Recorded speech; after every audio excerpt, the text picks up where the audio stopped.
Good morning students. Today we are going to talk about the next topic, that is types of nephrons.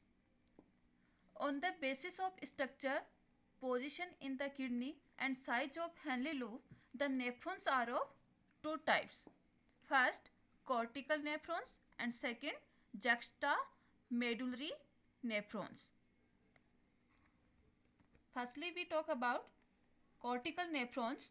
They are 80% of total nephrons and situated outside of cortical region. Their Henle's loop is smaller compared to juxtamedullary nephrons. Second, juxtamedullary nephrons. Medullary means these are located in the medulla region. Cortical nephrons, these are located in the cortex region. They are found in the inner region of the cortex, means medulla part. They are 20% of the total nephrons. Their Henle's loop is longer.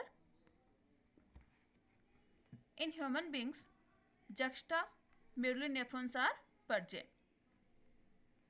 The juxtamedullary nephrons have a juxtamedullary region or juxtamedullary region between the DCT and glomerulus. Afferent and efferent arterioles are present. Afferent arterioles, which consist more diameter compared to efferent arterioles. It acts as endocrine part.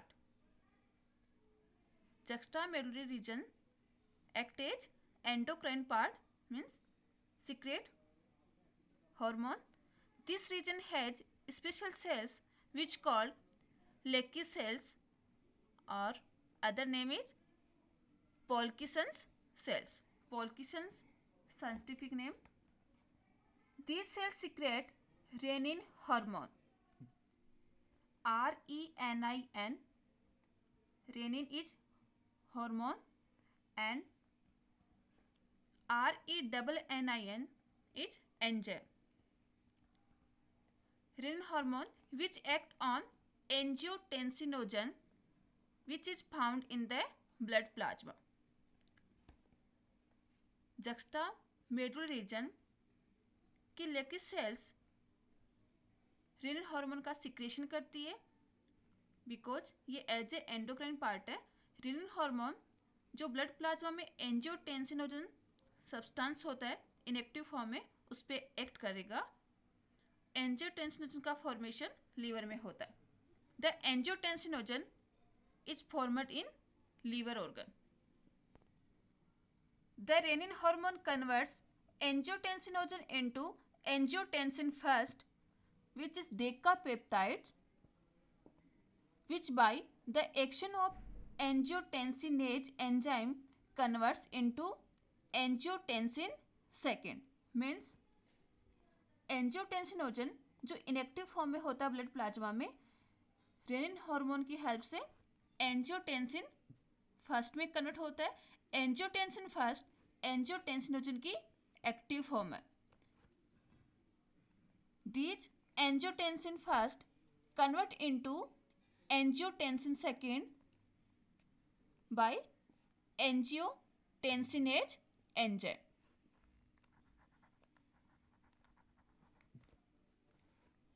The angiotensin second, which is octapeptide, means 8 peptide की chain है ये, act as vasoconstrictor and increases the blood pressure. vasoconstrictor ये blood vessels के लिए होता है जो blood pressure को राइज करेगा. तो एंजियोटेंसिनोजन जो इनएक्टिव फॉर्म में लीवर में बनता है, किडनी की लेक्की सेल्स एंजियोटेंसिनोजन को एक्टिव करके उसकी एक्टिव फॉर्म एंजियोटेंसिन फर्स्ट से एंजियोटेंसिन सेकंड बनाती है, और ये एंजियोटेंसिन सेकंड ब्लड प्रेशर को इंक्रीज करता है. The part of DCT forming juxtamedullary region has special cells macula, densa cells in the wall. These cells secrete erythropoietin hormone which increases the erythropoiesis in the bone marrow. क्या कह रहा है ये? जक्स्टामेटल reason का डिसिटी part जिसके पास में macula densa sales होती है, ये सेल्स एरिथ्रोपोइटिन हार्मोन का सिक्रेशन करती है और ये हार्मोन बोन मेरो में इरिथ्रोपोइसिस मीन्स ब्लड फॉर्मेशन की प्रोसेस को स्टार्ट करता है. तो ब्लड फॉर्मेशन की जो प्रोसेस होती है बोन मेरो में वो इरिथ्रोपोइटिन हार्मोन के सिक्रेशन से होती है और ये हार्मोन डिसिटी का जक्स्टामेटल रीजन सिक्रेट करता है. Next topic, mechanism of excretion means mechanism of urine formation.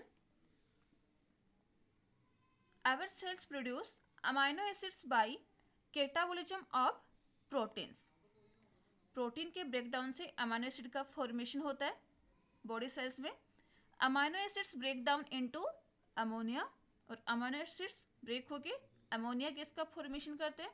These ammonia convert into urea by ornithine cycle in the liver.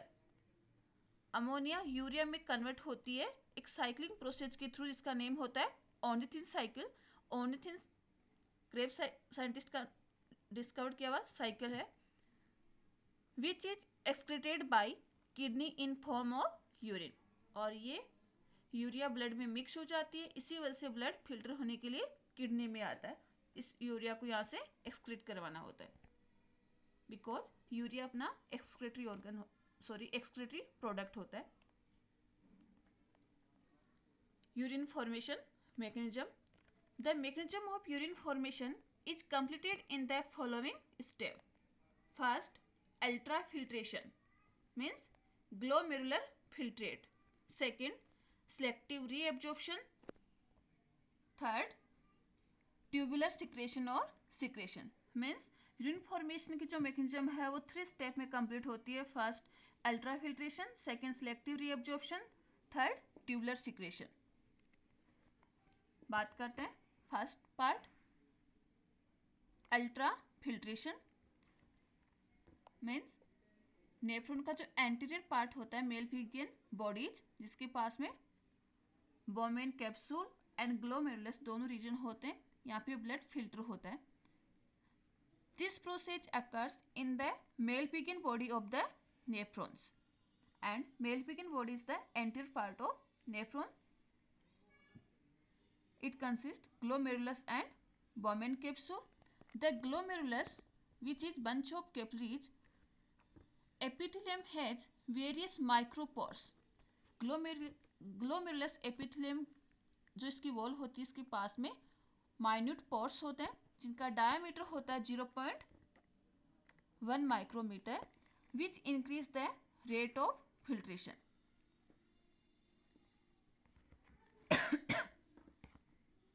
The ultrafiltration take place due to increased blood pressure in the glomerulus which is increased due to the difference in the diameters of afferent and efferent arterioles. Ultrafiltration means glomerulus जो filtration rate होती है वो blood pressure पे depend करती है और ये pressure very करता है अफरेंट आर्टूल का डायमीटर इफरेंट आर्टूल के कंपेरेटिवली ज़्यादा होने की वजह से. Means afferent arterioles carries urea containing blood in Bowman capsule. Afferent arteriole urea containing blood को बॉडी से किडनी में लेके आएगी, इसका डायमीटर ज़्यादा होता है और प्रेशर भी हाई होता है. There is ultrafiltration of all the components of the blood. Glomerulus के अंदर फिल्ट्रेट पार्ट में glucose, amino acid, water, minerals, vitamins, salts ये सब होते हैं except the blood corpuscles, plasma protein and macromolecular foreign substance. कौन कौन से सब्सटेंस है जो फिल्टर नहीं हो सकते? Blood corpuscles, RBC, WBC and platelets, plasma proteins and macromolecular substance है, इनका फिल्ट्रेशन नहीं होता, ओनली लिक्विड सब्सटेंस है वही फिल्टर होके ग्लोमेरुलर की कैविटी में आते हैं. The ultrafiltration forms glomerular filtrate in the Bowman capsule. और ये जो फिल्ट्रेट पार्ट होता है इसी को अपन क्या बोलते हैं, glomerular filtrate. The glomerular filtrate is a plasma without plasma protein. इस फिल्ट्रेट में क्या होता है, ब्लड कॉर्पसेल्स नहीं होती, प्लाज्मा प्रोटीन नहीं होती, और रिमेनिंग जो ब्लड का पार्ट होता है वो क्या होता है, प्लाज्मा. प्लाज्मा में भी प्रोटीन नहीं है. So glomerular filtrate is equal blood minus blood corpuscles plus plasma protein. Net rate क्या आएगी, glomerular filtrate is equal plasma minus proteins. In a healthy person, the pressure of blood coming in the glomerulus is known as GHP. Full form, glomerulus hydrostatic pressure is more 70 mm of Hg. Afferent arterioles urea containing blood को जब nephron के enter part में लेके आएगी, और वो भी high pressure से, जो होता है 70 mm of Hg. Out of it the blood colloidal osmotic pressure, full form blood colloidal osmotic pressure, short BCOP, due to plasma protein is 30 mm Hg. BCOP ये GHP के अगेंस्ट प्रेशर लगता है, जो plasma proteins means colloidal substance होती है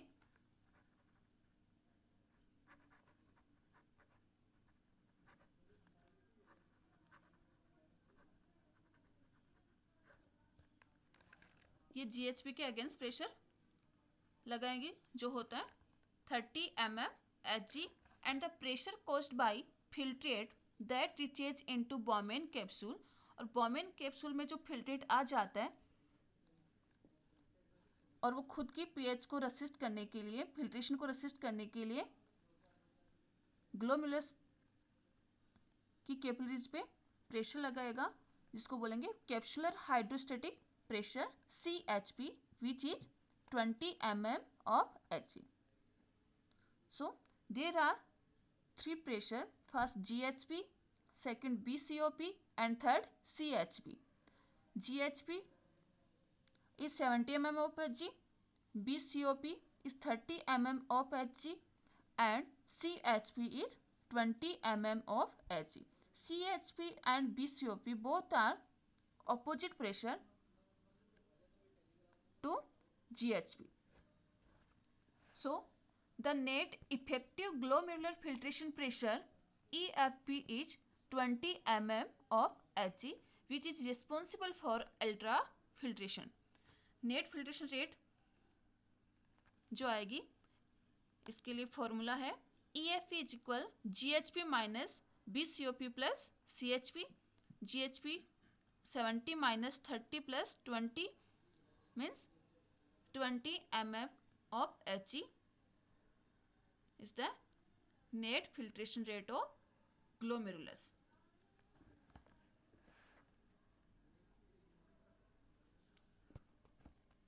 See this diagram. Afferent arterioles, arrow sign देखिएगा, जो blood को फिल्ट्रेशन के लिए लेके आ रही है, यहाँ पे प्रेशर राइज हो रहा है GHP 70 mm of Hg.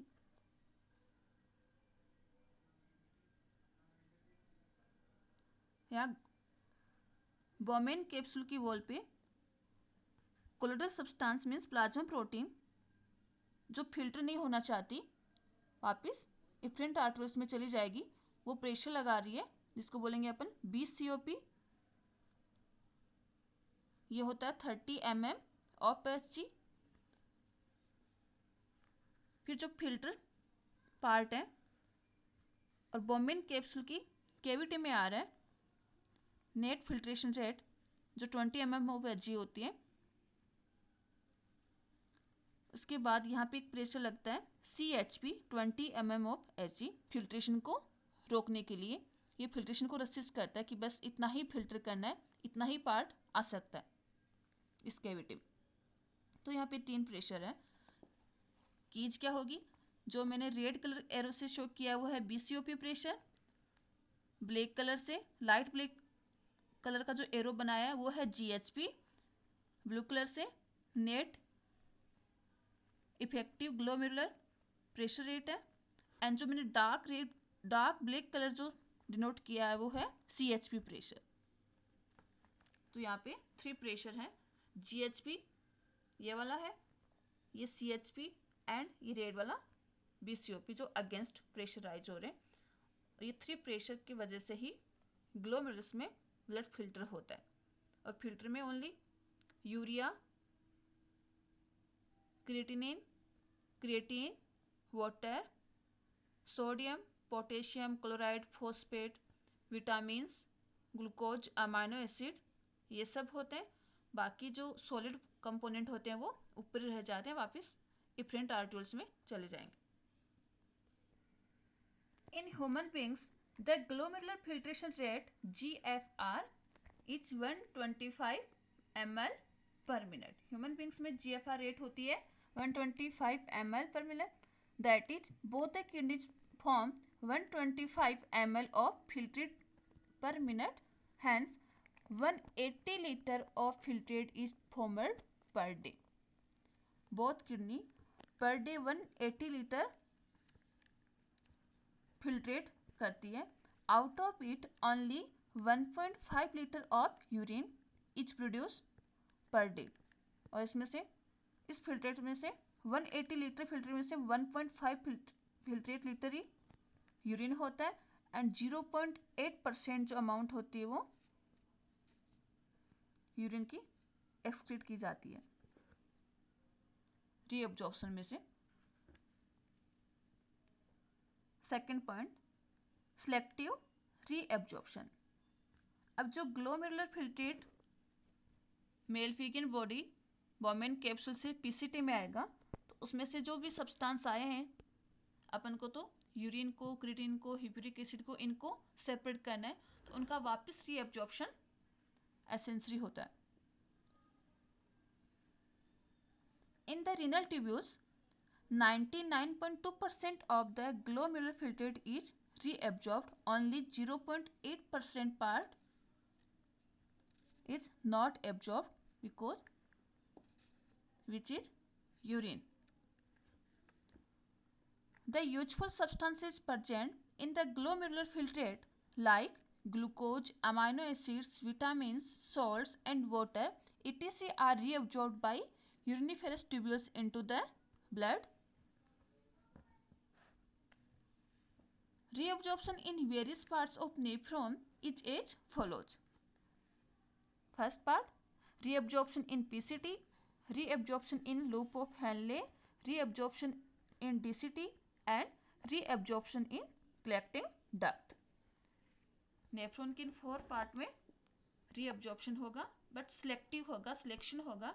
Jin molecules की नीड होगी उनको रीअब्जॉर्ब कर लिया जाएगा और जो एक्सेस अमाउंट में है उनको इलिमिनेट कर देंगे और वो कलेक्टिंग डक्ट में यूरिन के साथ में मिक्स हो जाएगा। First, reabsorption in PCT. By this part 70 to 80% reabsorption is done. PCT में 70 to 80% reabsorption हो जाता है। ये मेजर reabsorption साइट होती है नेफ्रॉन की। In this part most of the useful materials are reabsorbed from the filtrate by the cells of epithelium and sent into glomerulus. PCT का epithelium tissue जो wall part है वो useful substance का reabsorption कर लेता है और ये useful substance glucose, amino acids, inorganic salts like calcium ions, sodium ions, potassium ions, chloride ions, phosphate ions, bicarbonates are reabsorbed by active transport and water is reabsorbed by passive transport. तो होता है वो 2 type का होता है, active and passive. Active transport के through ATP का use होता है और passive transport by diffusion process generally हो जाता है, और यहाँ पे वाटर का 80% रीअब्जॉर्प्शन होता है. But reabsorption is based on the threshold value. Threshold value maximum concentration of substances in the blood. Threshold value क्या होती है? रीनल थ्रेशोल्ड वैल्यू मीन्स जो किडनी की होती है, जो ब्लड आ रहा है फिल्टर होने के लिए, उसमें जिन सब्सटेंस की कंसंट्रेशन ज़्यादा होगी उनकी थ्रेशोल्ड वैल्यू हाई होगी, और जिनकी कंसंट्रेशन कम होगी उनकी थ्रेशोल्ड वैल्यू लो होगी. So reabsorption of substances is according to their renal threshold value are of three types. First, high threshold substances. Their total amount is reabsorbed in blood. High threshold substance जिनको totally reabsorb किया जाता है. For example, glucose, amino acid and vitamins. Because ये body की needs होती हैं metabolism में. Low threshold substance they are reabsorbed in little quantity. इनको little quantity में reabsorb किया जाता है. For example, urea, creatinine and phosphate. Non threshold substance जिनका रीअब्जॉर्प्शन नहीं होता, they do not reabsorb. For example uric acid and hippuric acid. This reabsorption is based on threshold value. Now, the reabsorption of the substances in under the control of hormones which is follows. PCT के ऊपर दो hormone act करते हैं जो adrenal gland secret करती है. Adrenal reason के पास में, एड्रिनल ग्लैंड के पास में दो रीजन होते हैं, adrenal cortex and adrenal medulla. Adrenal cortex से दो हार्मोन सीक्रेट होते हैं, glucocorticoids and mineralocorticoids. First, glucocorticoid hormones, they are secreted by adrenal cortex region of adrenal gland and they control reabsorption of sugars, amino acids and vitamins in the PCT. ये PCT जो sugars, amino acid and vitamin का जो reabsorption होता है उस पर control ग्लूकोकॉर्टिकोइड hormone का होता है जो एड्रिनल ग्लैंड सीक्रेट करती है. Second, mineralocorticoids hormone, they are secreted by adrenal cortex region of adrenal gland and they control reabsorption of mineral ions in the PCT. Second, reabsorption in Henle lobe. Henle lobe divided into two parts. First, reabsorption in descending arm and reabsorption in ascending arm. Descending arm of Henle lobe is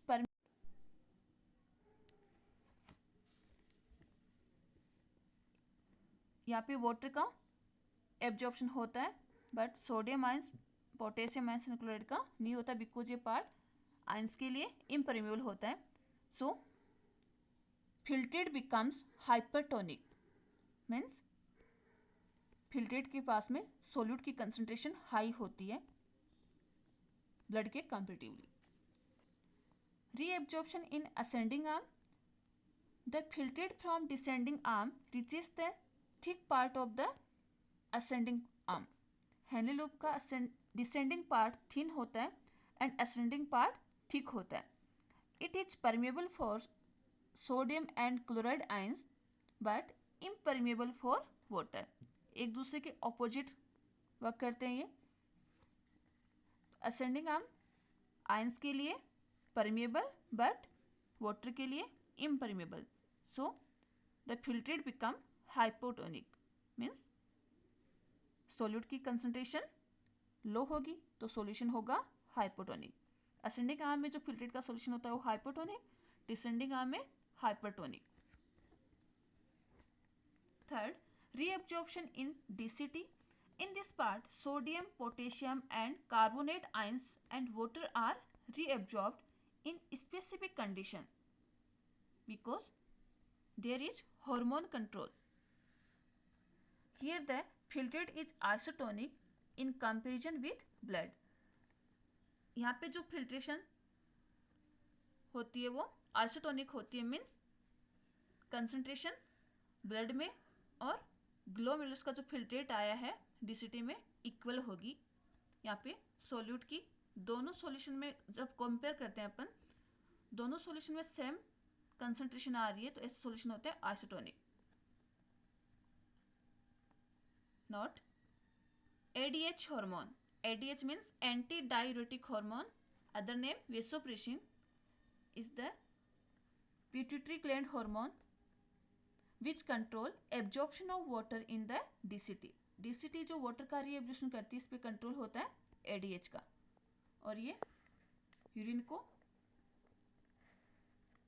concentrate बनाता है। यदि ADH का secretion लो हो रहा है तो urine dilute हो जाता है। Fourth part, reabsorption in collecting duct. In this, water and potassium ion is reabsorbed from the filtrate collecting duct, जो यूरिन को स्टोर रखती है। यहाँ पे वाटर का एंड पोटेशियम आयन का रीअब्जॉर्प्शन होता है। Thus the filtrate become hypertonic.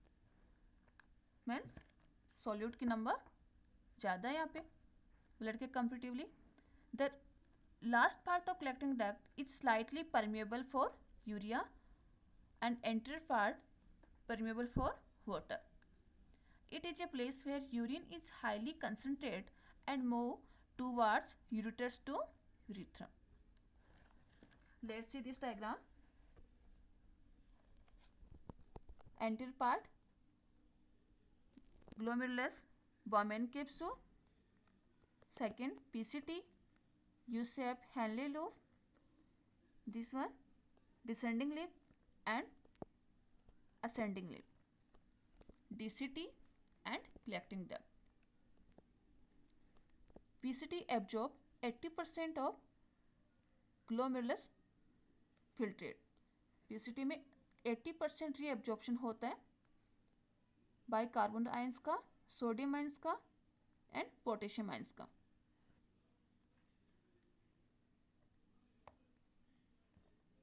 Filtrate move from PCT to descending limb of Henle. Here filtrate is hypertonic because it absorbs only water, because its wall is permeable to water and not permeable to ions. Ascending limb, its wall is thick compared to descending limb. There is sodium ions and chloride ions are reabsorbed, but water is not reabsorbed, so it is permeable to ions and impermeable to water. So solution is hypotonic. Solute are in less amount, but water is more amount. In DCT, sodium chloride, water and bicarbonate ions are reabsorbed and there is ADH control.